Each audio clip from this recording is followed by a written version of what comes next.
Last time we saw Chaos Dwarfs joining the war, with Skaven offensive fronts being completely frozen and their economy downsizing as a result of the Chaos Blitz. Sigvald and Demon Prince of Slaanesh takes Nuln with auto-resolve for massive income boost. They are now headed to Bretonnian Heartlands to destroy Bretonnia's fighting power. Over the next turn, Chaos armies sack multiple Skaven and Bretonnia settlements. They merge armies and combine with their armies that they've lost so far. They have a treasury of 125,000 and are deeply in the red after the damage that the Chaos Dwarfs did against them. And now they must rely on sacking income to continue the war. And like that is not enough, Elves joined the war against Chaos, but they voiced their hesitation that since they previously had direct vision on Chaos through trade agreement, they know the extent of the enemy that they're fighting.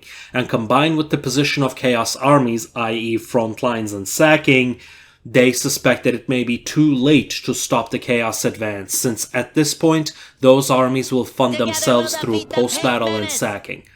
More importantly, however, they do not trust Bretonnia and Skaven to hold up their end of the bargain. Chaos Dwarves are slow on attack against Chaos. Their new allies suspect treason, while Chaos Dwarves assure that they're merely having logistical difficulties. Not to mention the tough garrisons that the Chaos is raising to slow them down.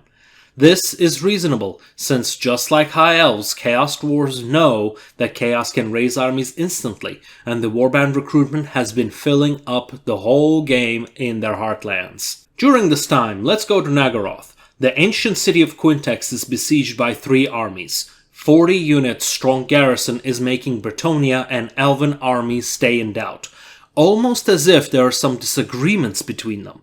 Chaos, in response to the Elves joining against them, opened up new fronts and turned the Elven coastal settlements into sacking targets to boost their economy further, and mitigate the losses suffered on the Chaos Dwarf fronts, of course.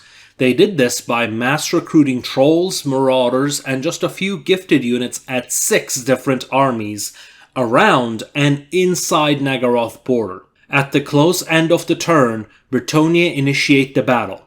Let's take a look if the united forces of Coalition can take the ancient city of Quintex.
Well, that was interesting.